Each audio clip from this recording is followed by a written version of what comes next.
sol se pôr e a noite chegar, tu és quem me guia. Se a tempestade me alcançar, tu és meu abrigo. Meu mar me submergir, a tua mão me traz à tona pra respirar e me faz andar sobre as águas. Tu és o Deus da minha salvação, és o meu dono, minha paixão, minha canção e o meu louvor.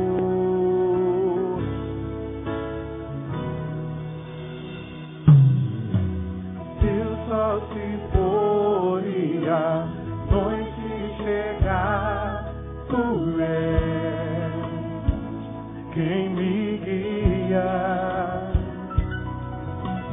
Se a tempestade me alcançar, tu és meu abrigo. Meu mar me submergir, a tua mão me traz à tona pra respirar e me faz andar sobre as águas.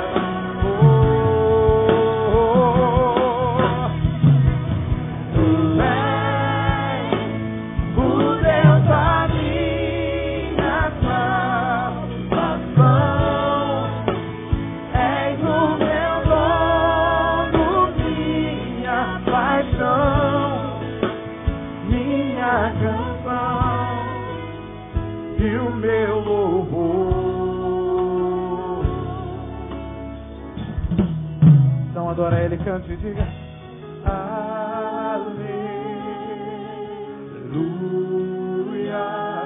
oh Senhor. Abra tua boca e exalta Ele, meu irmão, diga aleluia.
Aleluia.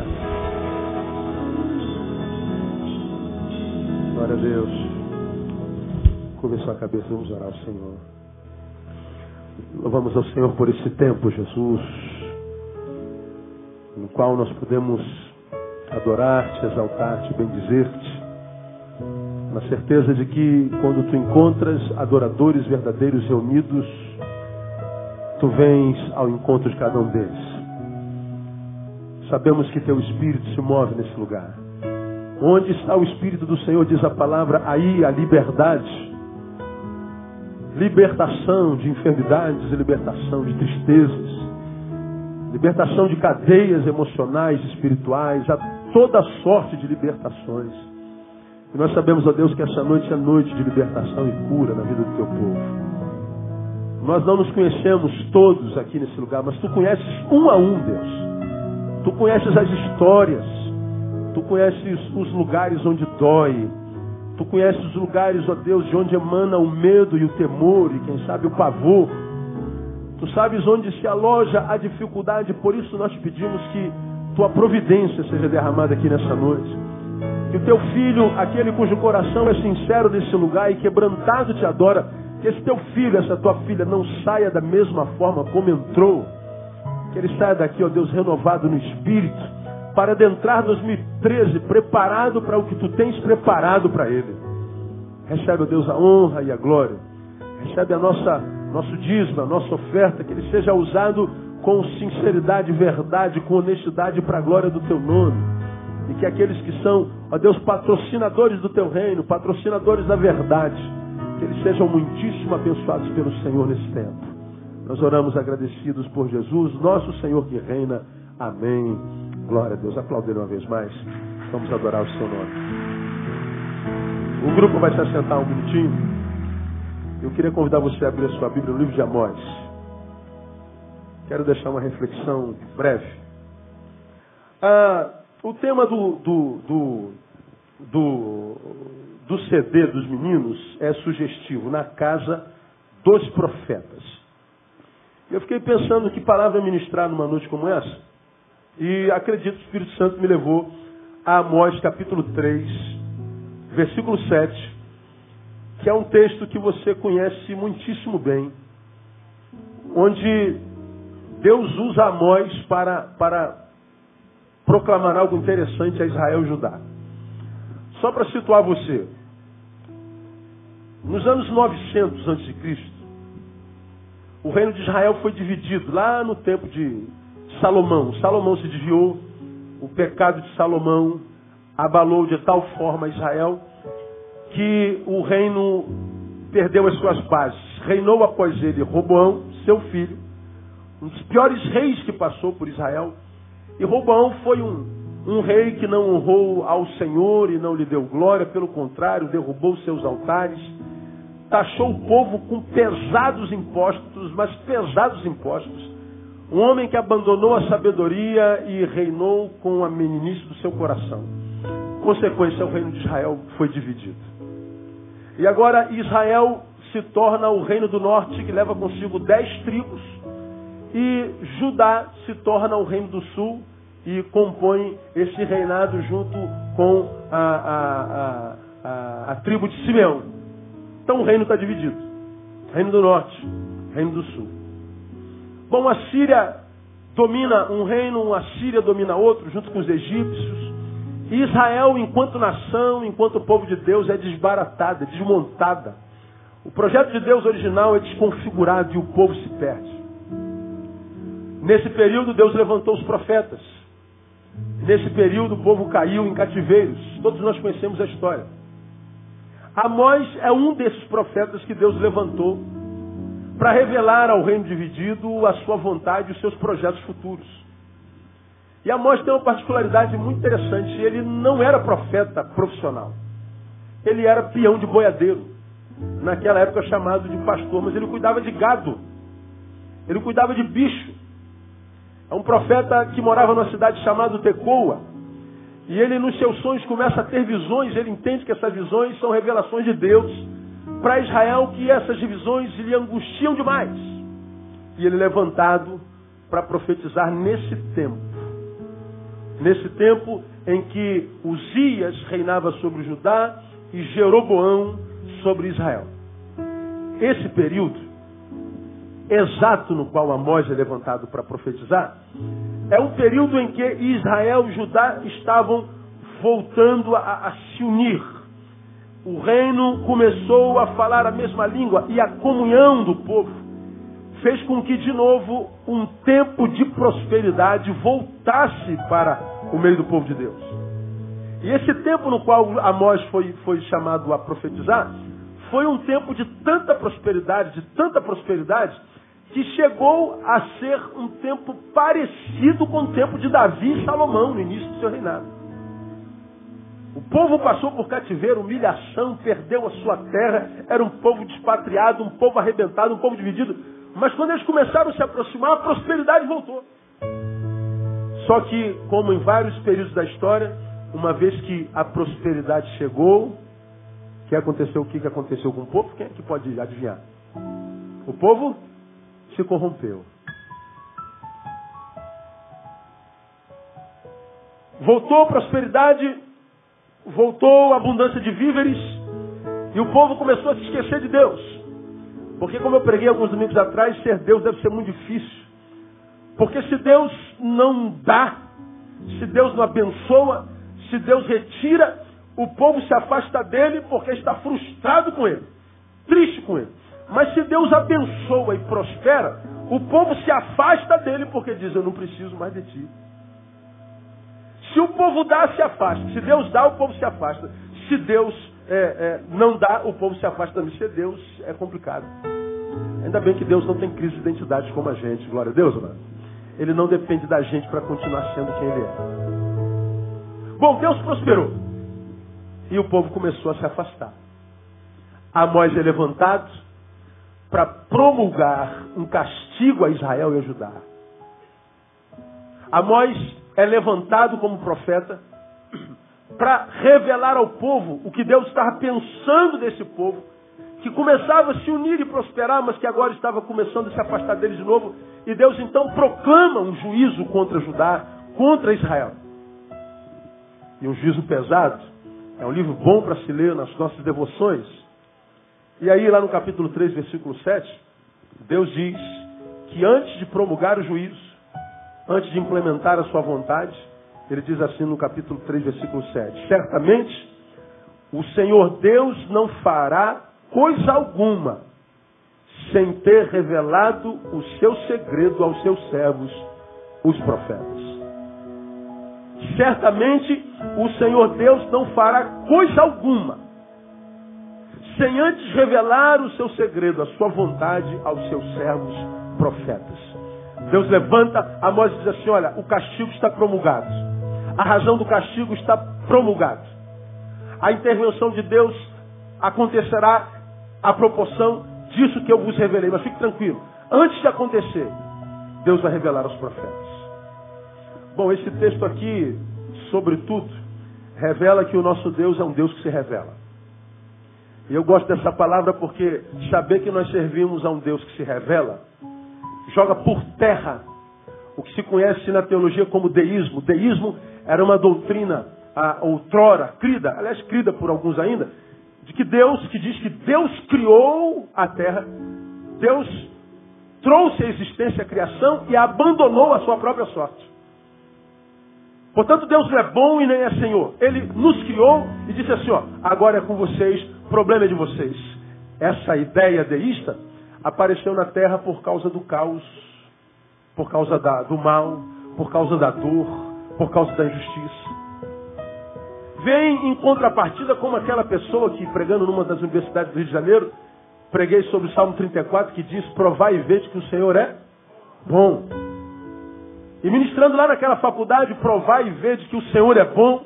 No final do culto, uma universitária muito inteligente, por sinal, nunca mais me esqueço dessa menina, ela falou assim, pastor, eu tenho uma interpelação a fazê-lo. Eu falei, pois não, querido. Eu tenho dificuldade de crer na sua palavra, à luz do que eu percebo no mundo contemporâneo. O Senhor disse, o Senhor é bom. E ela falou assim, há uma incongruência nessa fala. Porque quando se diz que uma pessoa, ou uma coisa, ou uma entidade é Senhor, Nós estamos dizendo que ela rege, ela domina, ela tem controle, ela detém o poder. Ela tem as rédeas nas mãos. E quando se diz que uma pessoa é boa, está se dizendo que o seu governo será de bondade, de justiça, de equidade. Quando o Senhor vem e diz, provai e vede que o Senhor é bom, pô, há uma incongruência. Porque se há tanto mal na terra, tanta fome na terra, tanta injustiça na terra, tanta desgraça na terra, se esse homem é Senhor, então ele não é bom. E se ele é bom, então ele não é Senhor. Porque se ele fosse Senhor e bom, se ele fosse quem tem o domínio, e a sua marca é a bondade, então nós veríamos, porque ele domina, equidade na terra, justiça na terra, bondade na terra.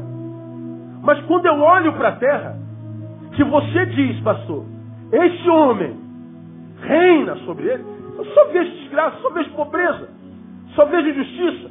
Então, ele não é Senhor. E se fosse Senhor, ele não é bom. A palavra dela é pertinente à beça. Naquela oportunidade eu fiz alusão à fala de uma das nossas ovelhas, a Cíntia, que está por aí, voltou da Itália,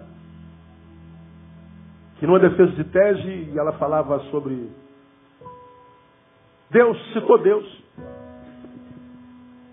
E alguém disse, eu não acredito em Deus. E foi lhe perguntado, por que você não acredita em Deus? Porque há fome na terra.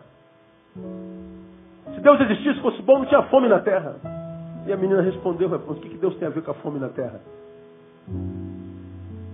Só há fome na terra porque tem pessoas que têm 2 pães e não compartilham. Só há fome na terra porque nós deixamos o pão endurecer na despensa da casa e depois jogamos fora. Então Deus não tem nada a ver com a fome. Deus não tem nada a ver com a justiça. Deus não tem nada a ver com o mal que há sobre a terra.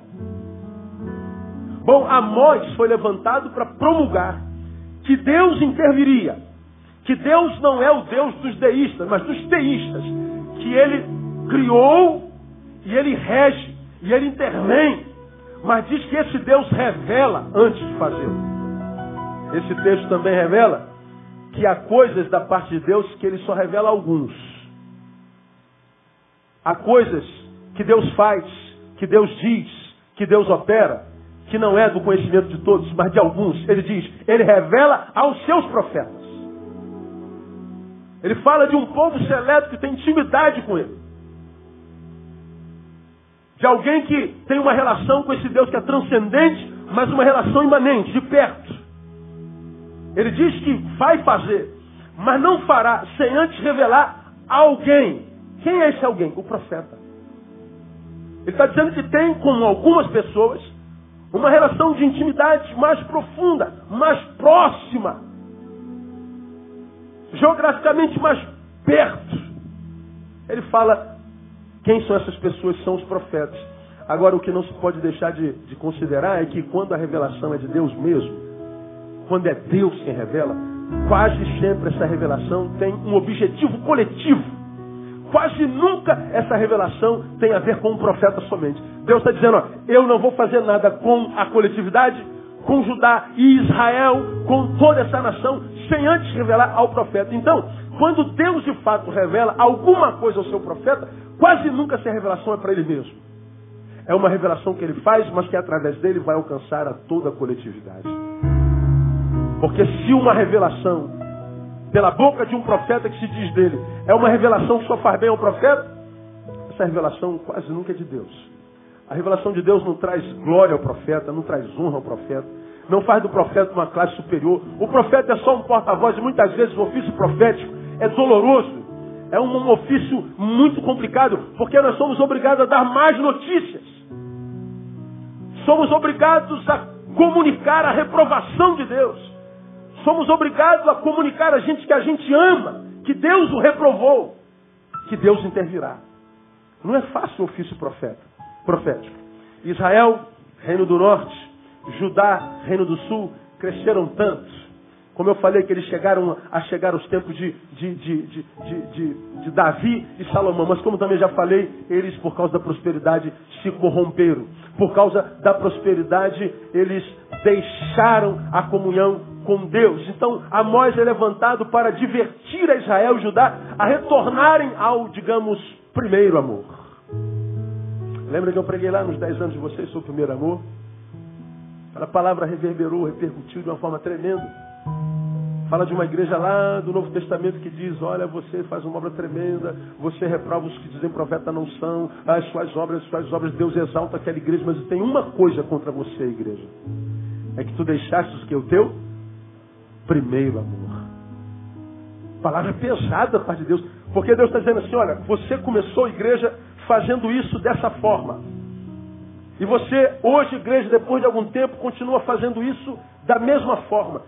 Só que aqui eu te abençoava e te aprovava. Mas embora você continue fazendo a mesma coisa, da mesma forma, agora eu te reprovo. Mas por que, Senhor, se eu estou fazendo a mesma coisa? Por causa da intenção. Antes você fazia por amor. Agora você faz por outra motivação. Embora o feito seja o mesmo. E os frutos também. A intenção mudou. E porque mudou a intenção, eu te reprovo. Então eu posso ser e começo aprovado por Deus e continuar sendo o mesmo e ser reprovado por Deus. Depende da intenção. É exatamente isso que aconteceu com Israel. Aí, irmãos, a Israel é dito o que Deus faria. Mas diz que Deus não faria sem antes revelar aos profetas. Na casa dos profetas, portanto, tem a ver com o lugar no qual Deus se revela. Eu gostei do tema do CD. Sei nem se eles tinham isso em mente. Casa dos profetas. Lugar onde Deus se revela.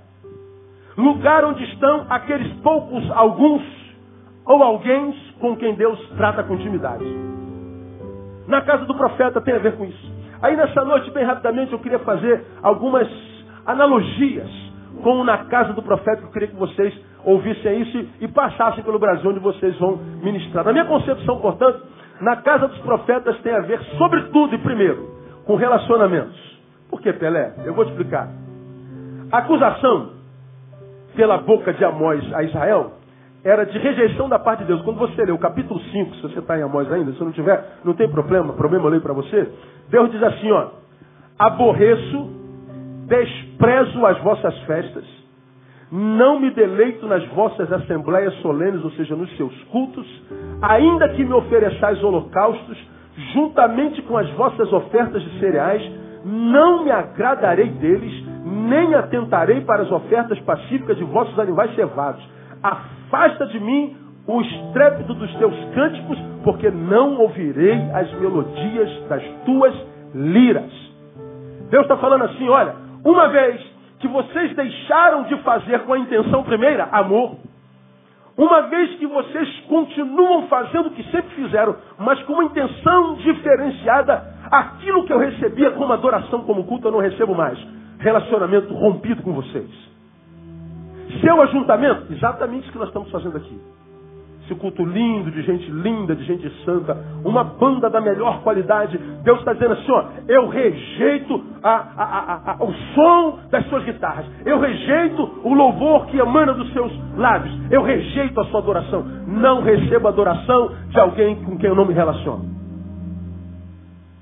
Quando a gente fala de casa de profeta, a gente está falando, portanto, de relacionamento. Quando eu penso casa de profeta, eu penso em casa de gente que anda com Deus, de gente que tem intimidade com Ele. Nosso maior desafio, na minha concepção, portanto, é andar com gente que anda com Deus. E isso é que é difícil da gente achar hoje. Na casa dos profetas, arcanjos, é o lugar onde estão aquela gente que anda com Deus. Quando nós falamos de profetas, nós não estamos falando só de gente que fala em nome dele, mas de gente que anda com ele. Nosso maior desafio como crentes hoje, nesse tempo de apostasia, que é tempo do fim, nesse tempo onde pessoas vêm para a igreja não para adorar a Deus pelo que ele é, mas pelo que ele pode dar. Nesse tempo em que a igreja prosperou como nunca. Nunca tivemos uma igreja tão rica na história do Brasil. Nunca tivemos tempos tão luxuosos na igreja do Brasil. Nunca tivemos tanto recurso, tanto financeiro como humano, em toda a história do tempo do Brasil. Nunca fizemos tão pouco missões. Nunca investimos tão pouco no social. Nunca fomos tão pouco influentes na cidade. Nunca tivemos tão pouco respeito do povo. Diferente daquela igreja lá de Atos que diz que a igreja caía na graça do povo. E o Senhor acrescentava a igreja que iam sendo salvos. O crescimento não tinha a ver com marketing. Não tinha a ver com televisão. Não tinha a ver com shows. Tinha a ver com testemunho do povo na cidade. A igreja caía na graça do povo. Pergunta ao povo o que ele pensa da igreja evangélica hoje. Pergunta ao povo o que ele pensa de crente. Pergunte a um crente o que você pensa dos crentes. E nós vamos nos assustar. Irmãos, nós temos viajado o país inteiro ministrando a palavra, trazendo a arca, viaja mais do que eu. Eu lido com a liderança da igreja, a elite. A gente depois de pregar janta, come, conversa. Não há um lugar nesse país onde a gente se assente a falar da igreja que alguém diga, eu estou muito satisfeito com aquilo no que se transformou a igreja evangélica no Brasil. Não há um lugar, um canto, uma mesa em que se diga, eu tenho orgulho de ser igreja como ela é hoje. Não há um lugar. Eu nunca ouvi alguém falar uma coisa dessa, a não ser que ele esteja completamente cego de tudo. Tenha 2 neurônios e um brigando com o outro lá por cima. Porque se ele tem 2 neurônios e não esteja brigando um com o outro, ao analisar o fruto da igreja, ele diz, eu tenho vergonha. Uma igreja cheia de gente vazia. Cheia de gente que não está preocupado em adorar a Deus pelo que Ele é, mas pelo que Ele dá. Uma noiva que diz que ama o noivo, mas está interessado no dinheiro do noivo, como tem empregado uma noiva que está interessada em dar o golpe do baú. Isso é triste. Agora, onde que vem a deformação? De onde vem esse estado melancólico, terrível de ser? Dos nossos relacionamentos. Quando o CD veio à minha mão, Casa dos Profetas, a primeira coisa que eu pensei, profeta é gente que anda com Deus. Profeta é gente para quem Deus se revela. Profeta é gente com quem Deus fala. Profeta é gente com quem Deus tem prazer em estar. Profeta é aquele tipo de filho para o qual ele fala como falou para Jesus no monte. Este é meu filho amado em quem me comprazo. Profeta é isso. Quando esse CD chegar à casa das pessoas, a minha oração, a minha intenção é que esse CD possa tocar nos corações, de modo a fazer com que essas pessoas entendam que, como o pastor Neu tem pregado, nós somos o resultado dos nossos encontros. Nós precisamos, irmãos, em 2013, investir em melhores relacionamentos. Precisamos pedir a Deus gente com a qual a gente possa andar, gente que atravesse a nossa história e que depois de atravessar a nossa história, transforme a nossa história numa história mais rica. Deus nos transforma em gente que ao atravessar a história de pessoas, nós transformamos a história dessas pessoas em histórias de pessoas mais ricas, no nome de Jesus. Relacionamentos. Casa de Profeta tem a ver com relacionamentos. Tem a ver com o antagônico, com o oposto que está escrito no Salmo 1, versículo 1. Salmo que nós fizemos alusão hoje. O salmista, ele vem e diz o seguinte: bem-aventurado o varão que não anda segundo o conselho dos ímpios, que não se detém no caminho dos pecadores, que não se assenta na roda dos escarnecedores. Preguei sobre isso muitas vezes esse ano. É uma involução. Você está andando, deteve-se, sentou-se na roda dos escarnecedores.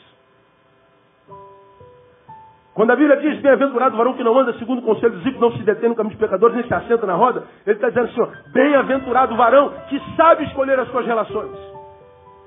Bem-aventurado o homem e a mulher que não senta com qualquer um, que não se relaciona, que não é com qualquer um.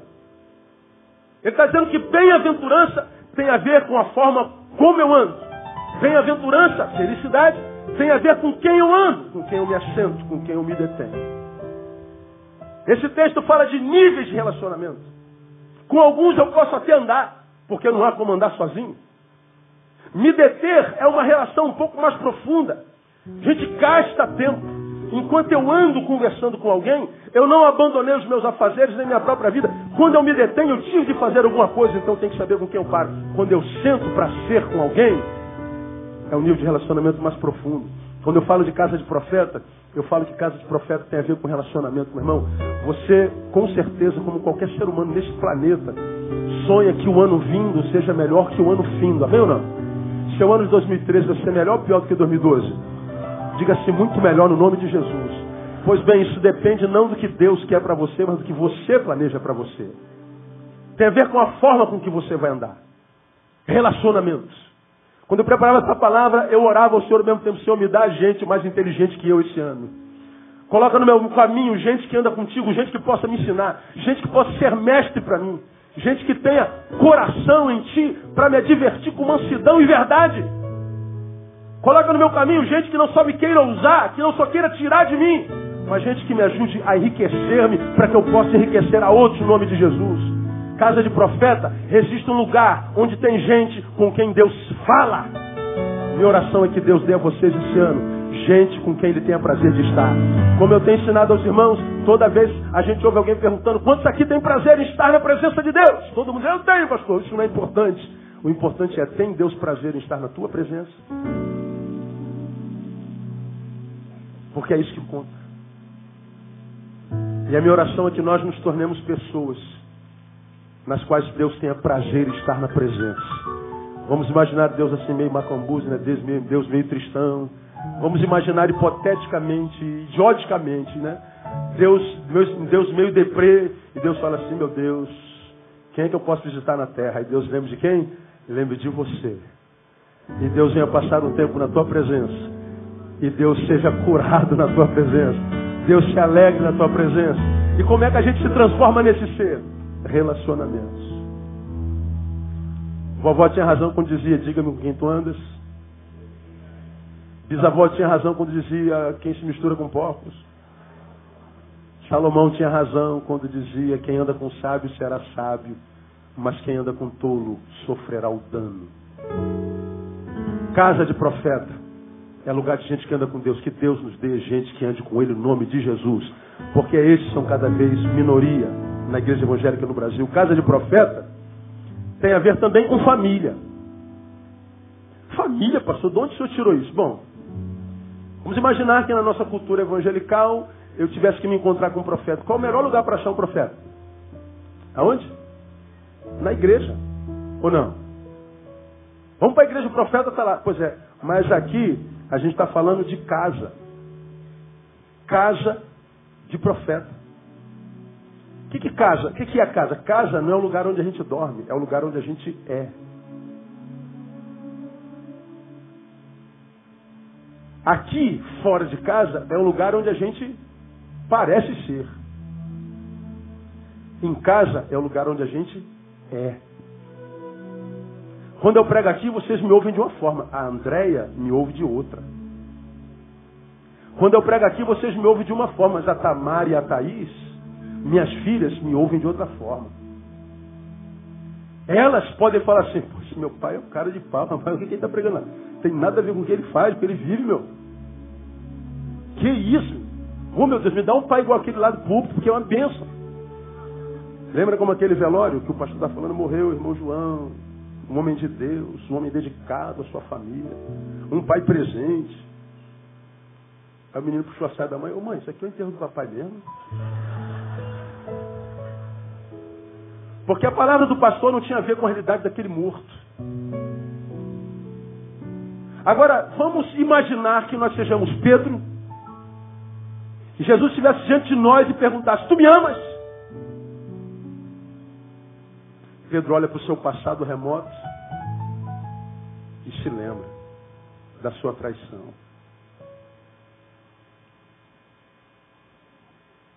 Se Jesus perguntasse para nós: tu me amas? O que a gente responderia? Sabendo que a gente está respondendo para alguém que conhece o interior do nosso coração, o íntimo do nosso ser, o âmago da nossa alma. Casa é o lugar onde a gente é, não é o lugar onde a gente vive. É por isso que em Amós 3,15, nós vemos o profeta dizendo assim: ó, castigo de Deus, derribarei a casa de inverno juntamente com a casa de verão. As casas de marfim perecerão e as grandes casas terão fim, diz o Senhor. Deus está dizendo assim: sabe a casa de inverno, onde você vai se aquecer um pouquinho? Sabe a casa de verão que você vai quando está calor demais? Sabe essas casas de marfim, grandiosas, essas mansões? Vai cair tudo, porque elas são uma coisa por fora e são outra por dentro.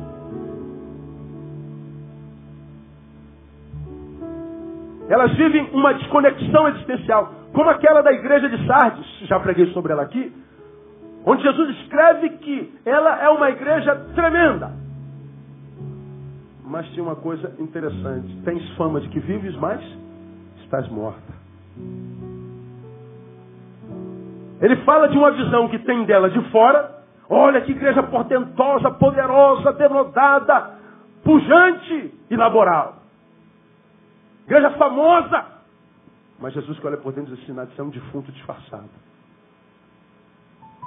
E ele reprovou aquela igreja. Ele disse, se não te arrependeres, virei contra ti como um ladrão. E lembra que quando eu preguei essa palavra, quando Jesus usa a palavra ladrão, ele usa a mesma palavra de João 10:10. Fala do diabo que veio para fazer 3 coisas, me lembra? Matar, roubar e destruir. Ele está dizendo, Jesus, lá em Apocalipse capítulo 3, se não te arrependeres, eu venho contra ti como um ladrão. O ladrão é o diabo, mata, rouba e destrói. Ele está dizendo, quem se transforma no teu destruidor sou eu. Quem se transforma no teu matador sou eu. Quem se transforma no teu ladrão sou eu. Agora pense, meu irmão. Quando quem se levanta contra mim é o diabo, por mais que ele venha com toda a sua ira, a mão de Deus pode me livrar dele, porque a mão de Deus é poderosa. Agora, e quando o meu inimigo é Deus? Quem pode me livrar disso? E quando é que Deus se torna nosso inimigo? Quando nós por fora parecemos ser uma coisa, por dentro somos outra. Então, ministros do Trazendo a Arca, tome atento nessa palavra que o seu pastor está dizendo. Subir aqui e dizer que na casa dos profetas já derrama graça sobre todo mundo, ministrar é mole. Agora, se a casa não estiver em ordem, é Deus que vira inimigo.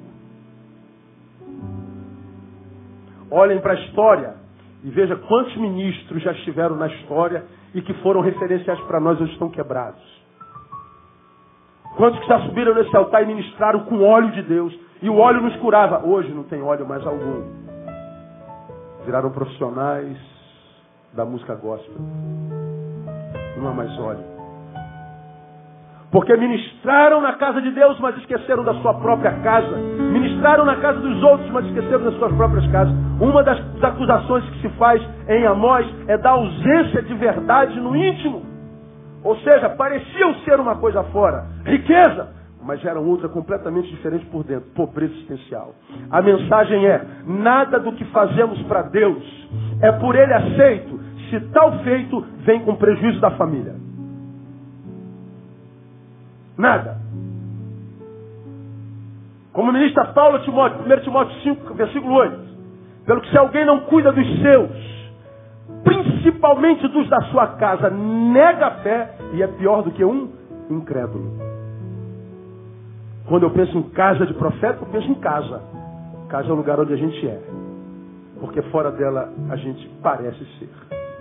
Termino. Casa dos profetas tem a ver com fome de Deus. Pô, fome, pastor, o que tem a ver com casa de profeta? Bom, se Deus se revela aos profetas, estar entre eles é estar num lugar muito bom para encontrar Deus.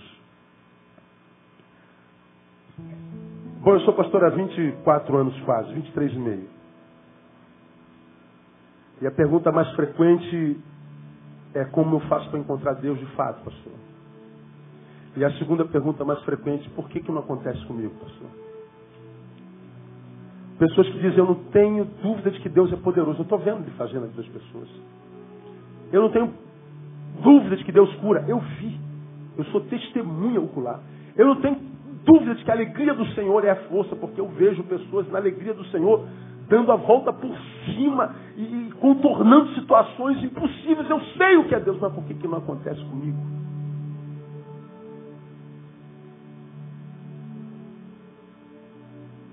Desejo tanto, quero tanto um encontro genuíno, verdadeiro, que não seja só verbal, discursivo.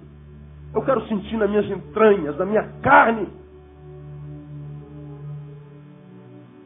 Eu não quero mais ouvir falar de Deus, eu quero sentir, eu quero perceber, eu quero tocar, ser tocado. E não acontece com tanta gente. Bom, esse último tópico tem a ver com o primeiro, relacionamento. Um dos maiores desafios para o crente verdadeiro hoje é achar gente que anda com Deus e gente para quem Deus se revela. E quando a gente acha gente para quem Deus se revela, estar no meio deles é estar num bom lugar para encontrar Deus. Portanto, escuta o que eu vou falar para você.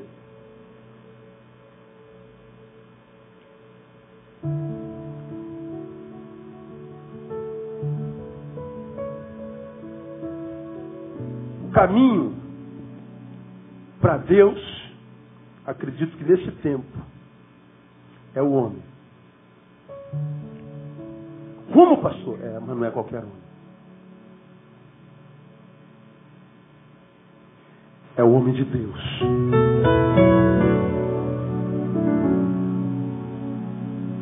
Me perguntaram hoje de manhã assim, pastor, quem é o seu pastor? O meu pastor está em Brasília, todo mundo sabe que é meu pastor, é o Caio. E isso há muitos anos. Quando o senhor tem medo, quando o senhor tem dúvida, quando o senhor tem... Com quem que o senhor fala? Eu falo com ele. Falo com outro aqui no Rio de Janeiro e um outro em São Paulo. Tem 3 pessoas que ministram sobre minha vida. Mas nunca no âmbito pastoral, não. Quando a gente vai conversar, é o brother, é o irmão, é o Neil, é o Ed, é o Caio, é gente boa. É relação humana. Quando a gente marca, a gente senta, a gente tira os títulos, tira as estrelas dos ombros, e a gente só é o que a gente é. E a gente pode falar da nossa fraqueza, do nosso temor, do que a gente não pode falar para todo mundo, e muitas vezes para ninguém, às vezes nem para a esposa. A gente pode tirar essa carcaça da espiritualidade evangelical, que faz com que a gente minta o tempo inteiro dizendo que está bem. Que a gente tem que construir músicas dizendo que é só vitórias. Mentira. Ninguém tem só vitória. Ninguém está bem o tempo inteiro. Ninguém tem vontade de adorar todo dia. Ninguém tem vontade de ir à igreja todo tempo. Há momentos que nós somos tomados por desânimos, por tristezas, por humanidades. Agora, quem tem um outro ser humano para poder conversar isso? Sem ser julgado? Muitos de nós não temos.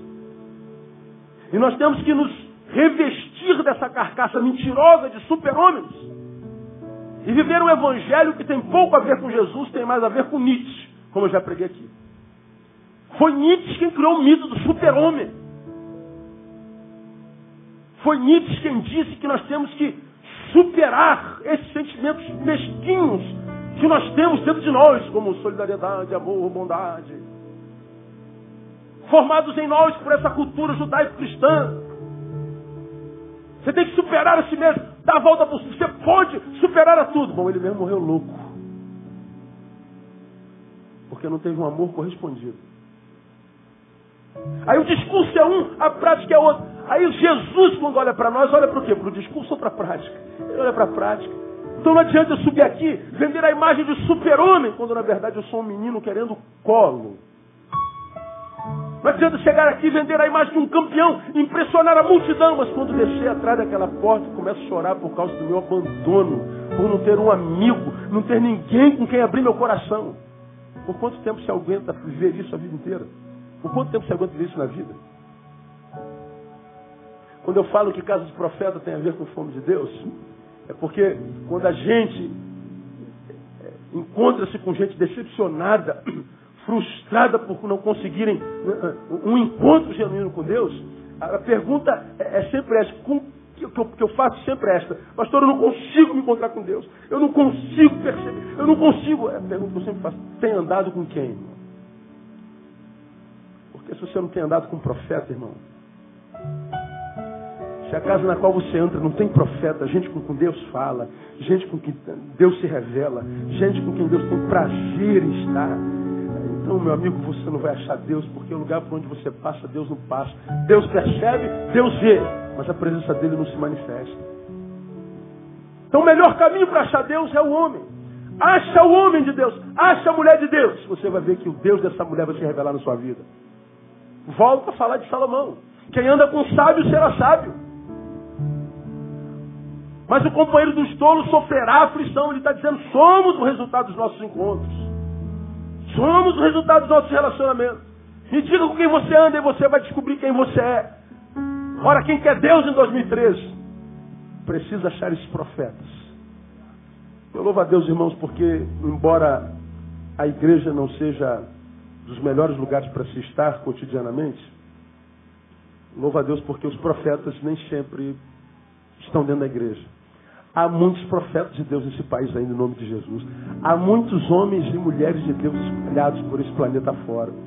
E eu termino relembrando uma palavra de Jesus, na qual ele diz o seguinte: o grupo já pode voltar, a gente vai adorar com mais 2 canções. Aí eu volto, dou uma última palavra e a gente adora mais uma vez e vai embora para casa, terminar o culto na hora exatinha. Jesus disse assim, que onde houverem 2 ou 3 reunidos em meu nome, conclua o versículo. Eu estarei ali, no meio deles. 2 ou 3. Bom, o número não é importante. O importante é, se estiverem reunidos no meu nome. Aí o que Deus quer saber quando vê uma reunião dessa, com 1.500, 2.000 pessoas, é quantos no meio dessa multidão estão de fato aqui reunidos no nome dele? Quantos no meio dessa multidão de fato estão aqui por causa dele, não por causa do PA? Quantos? Bom, eu não faço a menor ideia, nem tem como fazer. Agora, Deus sabe que há gente no meio dessa multidão que está aqui por causa de Jesus. Amém ou não? Pois bem, talvez sejam 2 ou 3. Jesus está aqui. Não por causa da multidão, nem por causa da banda, mas por causa daqueles 2 ou 3 que estão reunidos no nome dele. Quantos são abençoados e têm uma experiência genuína com ele? Esses 2 ou 3 que estão reunidos no nome dele. E a multidão só ouviu o som dos seus louvores. Só percebeu o cavalgar dos seus exércitos passando. Só sentiu o vento das asas do Espírito batendo ao seu redor. Mas assim que acabar o culto, acaba o que Deus fez na vida dele, ele volta para sua mediocridade. Porque ele só muda, visita, se revela para aqueles 2 ou 3 que estão reunidos no nome dele. Jesus pega o primeiro número que representa a pluralidade. Podia ser 1, né? Se houver 1 ou 2, não está dizendo não, 2 pressupõe comunhão. Ele está dizendo que 2, quando o assunto é multidão, é o menor número que a gente pode achar. Em números plurais, 2 é o primeiro, é o mínimo. Ele está dizendo assim, ó, eu preciso de muito pouco para me revelar a alguém. E uma das coisas que esse alguém esteja em comunhão. Pode ser 2 apenas. Porque se é 2, não vive para si. Agora, a luz que eu tenho pregado, que um desses 2, irmão, seja você no nome de Jesus. E que o outro seja um profeta. Porque ainda que você esteja longe, se esse outro for um profeta que está perto, por causa do que Deus faz na vida dele, ele vai contaminar você positivamente. Arcanjo falou da mulher adúltera. Se estes homens soubessem quem é esta vagabunda que toca no pé dele, não deixaria nem tocar nele. Porque na cabeça da multidão, não dos 2 ou 3 que estavam lá no meio deles, a ideia era o seguinte, quando essa mulher prostituta toca em Jesus, ela contamina Jesus. Mas na cabeça de Jesus, quando a prostituta toca nele, quem é contaminado é ela. E Jesus a contaminou de tal forma que até hoje a sua história abençoa a nossa vida. Jesus hoje, diz Hebreus, ele se revela também através de seus profetas. A minha oração, irmãos, é que esse CD ajude a quem ainda não é a achar profetas no Brasil. Porque é uma raça em extinção, ou seja, de gente que anda com Deus. Com a religião, com a igreja, muita gente tem andado, está tudo cheio. Mas andar com Deus no dia a dia são 2 ou 3. É minoria. Muitos chamados, poucos escolhidos. A minha oração é que entre esses 3, um seja você. Se forem 2, que o outro seja profeta. E você vai ver que dependendo das suas relações, você vai se esbarrar com Deus todo dia. Você vai ver Deus todo dia. Você vai ouvir Deus todo dia. Porque Ele vai habitar na tua vida. E 2013 será o melhor ano da tua história. No nome de Jesus. Quem recebe, aplauda Ele forte. Vamos celebrar o Senhor. Aleluia.